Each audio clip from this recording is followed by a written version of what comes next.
Good morning बच्चों। बेटा एक क्वेश्चन है 1981 में आया हुआ। कहता है in the circuit shown in figure E1 3 volt है, E2 2 volt and E3 1 volt, R1 R2 R3 and R1 ओम के हैं। क्वेश्चन का पहला पार्ट ये कहता है find the potential difference between the point A and B and the current through each branch. इस circuit को बेटा हम रीड्रॉ कर लेते हैं एक बार दोबारा। ठीक है, ये हमारे पास रेजिस्टेंस कुछ इस तरीके से अरेंज है। ठीक, ये हमारे पास पॉइंट बी है, ये हमारे पास पॉइंट ए है, ये रेजिस्टेंस आर है, ये R1 R2 R3 E1 E2 E3। बेटा देखो, हम पैरेलल कम्बिनेशन में जानते हैं कि जो इक्विवेलेंट EMF होती है उसका फॉर्मूला होता है E1/R1 plus E2/R2 plus E3/R3। ठीक है, और अपॉन में होता है 1/R1 plus 1/R2 plus 1/R3। अगर मैं सर्किट को देखूं तो ये जो हमारे पास सेल बने हुए हैं, पहला सेल, दूसरा सेल और तीसरा सेल, ये तीन सेल हमारे पास किस कम्बिनेशन में लगे हुए हैं? पैरेलल कम्बिनेशन में है। तो मेरे पास जो इक्विवेलेंट EMF आएगी यहाँ से वो आएगी, जैसे वैल्यू गिवन थी इनकी, E1 है हमारा 3 वोल्ट अपॉन में 1 प्लस 2 अपॉन में 1 प्लस 1 अपॉन में 1 अपॉन में हो जाएगा बेटा 1/1 प्लस 1/1 प्लस 1/1। ठीक है बेटा, तो यहाँ से हमारे पास इक्विवेलेंट EMF आ जाती है 2 और 3 5 एंड प्लस 1 6 हो गया अपॉन में 3, यानी कि 2 वोल्ट आ गया। ठीक है, अब हमारे पास ये जो सर्किट ड्रॉ हुआ, या आर इक्विवेलेंट का भी फॉर्मूला हमें पता है कि 1/R equivalent is equal to 1/R1 plus 1/R2 plus 1/R3 है। ठीक है, अच्छा, तो 1/R इक्विवेलेंट कितना हो जाएगा? 1/1 प्लस 1/1 प्लस 1/1, यानी कि आर इक्विवेलेंट हो गया 1/3। इसका डायरेक्ट फॉर्मूला भी होता है बेटा कि अगर सिमिलर रजिस्टर हैं तो इक्विवेलेंट रेजिस्टेंस होती है R/N। क्योंकि 3 बार रिपीट है तो हम क्या लिख देते? 1/3 लिख देते। इसका मतलब जो सर्किट मेरे पास आया अब कुछ इस तरीके का आया है। ये R है, यहाँ पे A था। अब मेरे पास EMF यहाँ पे बन गई है कितने वोल्ट की? 2 वोल्ट की। ठीक है, और एक रेजिस्टेंस है जिसकी वैल्यू है 1/3। यहाँ पे हमारे पास B है। क्वेश्चन ये कह रहा था कि find the potential difference between point A and point B and the current through each branch. हर किसी में करंट बताना था तुम्हें कि कितने एम्पियर का फ्लो हो रहा होगा। ठीक है भाई, तो मेरे पास एक इक्विवेलेंट सर्किट के थ्रू ये तो पता चल गया। ठीक है, अच्छा, अब हम देखते हैं कि पोटेंशियल डिफरेंस आ गया है। Potential difference between A and B, ठीक है, कितना हो गया? 2 वोल्ट हो गया। ऐसा इसलिए कह रहा हूँ क्योंकि इस ब्रांच में कोई करंट तो फ्लो हो नहीं रहा है। जब करंट फ्लो नहीं हो रहा है तो बेटा ना तो इसमें ड्रॉप ना इसमें ड्रॉप, केवल एक पोटेंशियल नज़र आ रहा है मुझे 2 वोल्ट का, जो कि A और B के बीच में है। तो इन दोनों के बीच में पोटेंशियल डिफरेंस कितना हो गया? 2 वोल्ट का हो गया। दूसरे क्वेश्चन में उसने ये कहा है कि भाई हर एक ब्रांच से करंट कितना निकल रहा होगा। ठीक है, तो पैरेलल में वोल्टेज सेम होती है। ठीक है, पैरेलल में वोल्टेज सेम होने के कारण हम जानते हैं कि V is equal to E-IR होता है। ठीक है, और हम जानते हैं कि voltage in parallel remains same. ठीक है बेटा, अच्छा, यदि मैं पहली वाली ब्रांच के लिए लिखूं, इस ब्रांच के लिए देखो सभी का पोटेंशियल V है, इसका भी V, इसका भी V, इसका भी V। ठीक है, तो देखो मैं लिख सकता हूँ कि यहाँ से फॉर्मूला बन जाएगा V1 is equal to E1 minus I1 into R1, that is I1 R1 is equal to E1 minus V हो गया, क्योंकि V1 V2 V3 तो सब सेम है। ठीक है। अच्छा, यहाँ से मेरे पास I1 आ जाएगा E1 माइनस वी अपॉन में R1, ठीक है।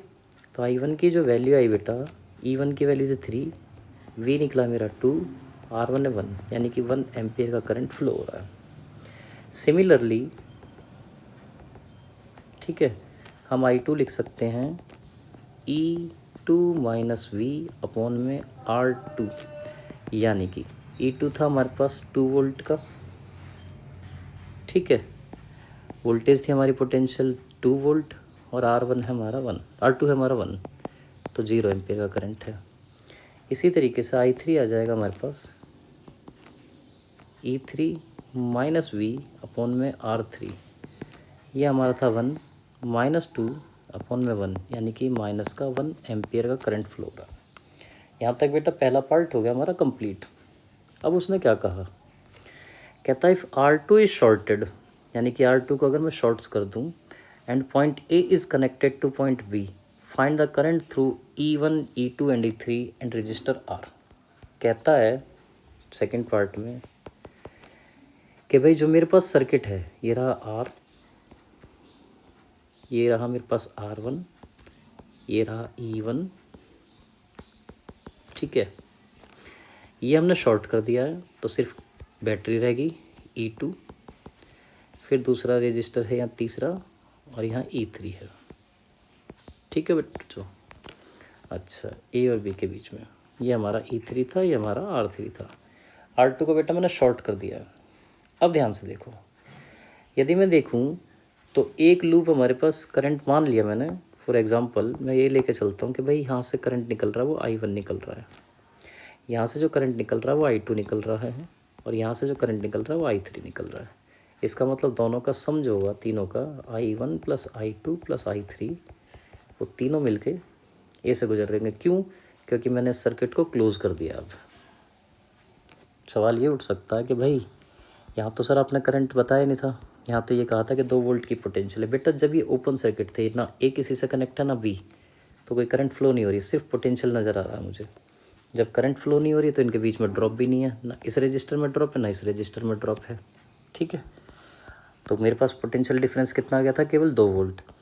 अब मैंने क्या करा कि ए और बी को दोनों को कनेक्ट कर दिया, तो एक क्लोज सर्किट बन गया है, ठीक है।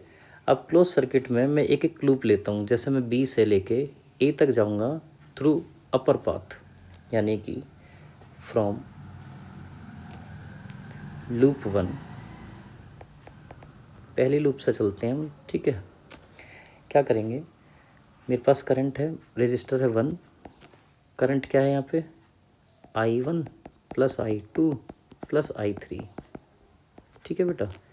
फिर हम आगे बढ़े इसी पाथ में, आगे बढ़ते गए बढ़ते गए बढ़ते गए बढ़ते गए, इधर गए, यहाँ से इस रास्ते से ऐसे आए तो मेरे सामने माइनस का E1 आया, यानी कि माइनस का 3, प्लस में I1 इंटू 1, ठीक है बेटा। यहाँ से मेरे पास एक रिलेशन बन गया कि I1 plus I2 plus I3 is equal to 3, और I1 यहाँ है तो इसे 2I1 कर दूँगा, ठीक है। ठीक, अब सेकंड लूप में देखते हैं।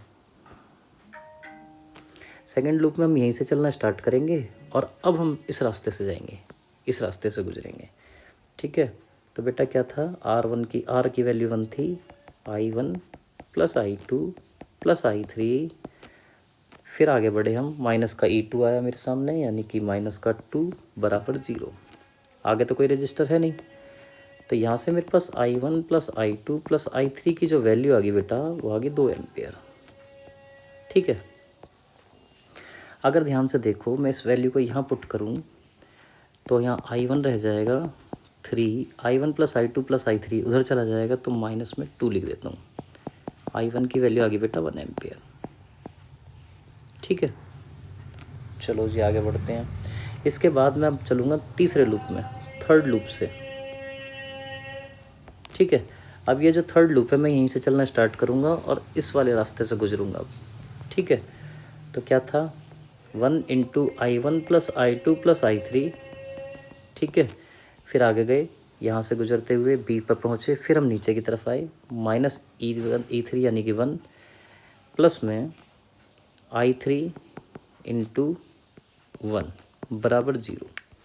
तो बेटा I1 plus I2 plus I3 की वैल्यू तो हम 2 निकाल चुके हैं, यहाँ जाएगा 2 -1 प्लस I3। ठीक है, तो I3 मेरे पास आ गया यहाँ पे माइनस का 1 एम्पियर। ठीक है मेरे पास I1 आ गया, I2 आ गया। अब हम जानते थे कि I1 plus I2 plus I3 की वैल्यू जो है वो 2 एम्पियर है। मैं सबकी वैल्यू रखता हूँ जिन जिन की मैंने निकाल ली है। I1 1 एम्पियर निकाला है, I3 मैंने -1 निकाला है। ठीक है, तो ये कट गए, I2 आ गया मेरे पास 2 ampere. Now these are the currents through each branch when A and B are connected. ठीक है बेटा, थैंक यू।